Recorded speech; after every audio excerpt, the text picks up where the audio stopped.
Hello everyone, welcome back to my video. তো এত গরমের মধ্যে আমি গরম ভাতের মধ্যে একটু জল ঢেলে পান্তা ভাত করে খাচ্ছি। মা করেছিল মাছ ভাজা, আলু ভাজা, আলু সেদ্ধ আর পেঁয়াজ।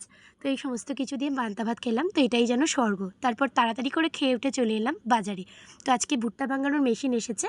দেখো, বাবা আর ভাই মিলে ওপর থেকে বস্তা দিয়ে গোটা ভুট্টাগুলোকে ঢালছে আর নিচ থেকে দানাগুলো পড়ছে। তো দানাগুলোকে বস্তাতে লোড করা হচ্ছে। কাকিমুনিও আমাদেরকে অনেক হেল্প করেছে।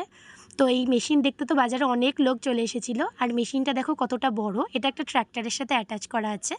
তো এই ধরনের মেশিন তো আমি প্রথমবার দেখলাম। এই ধরনের মেশিনের মধ্যে ধানও কিন্তু ইজিলি ভাঙানো যায়। তো তারপর সবাই এসেছিলো দেখতে বাজারে, কারণ এই মেশিনটার এত শব্দ তোমাদের আর কি বলবো। তো মিনিট 15 মধ্যে সমস্ত ভুট্টা ভাঙানো হয়ে গেছে, আর কিছু ভুট্টা তো এখনও জমিতে রয়েছে, সেগুলো এনে তারপর আমরা আবার কিছুদিন পরে ভাঙাবো। তারপর মা বললো দুপুরে খাওয়ার জন্য দিদুনদের জন্য একটু মাছের ঝোল কর। তো আলু ভেজে, বেগুন ভেজে আর আদা লঙ্কা দিয়ে আমি করলাম। আর এই টমেটোগুলো হচ্ছে আমাদের গাছের সেই টমেটো। তো কাকিমণি সমস্ত কিছু রেডি করেই রেখেছে, আমি শুধু করলাম তরকারিটা। টাটা সবাইকে।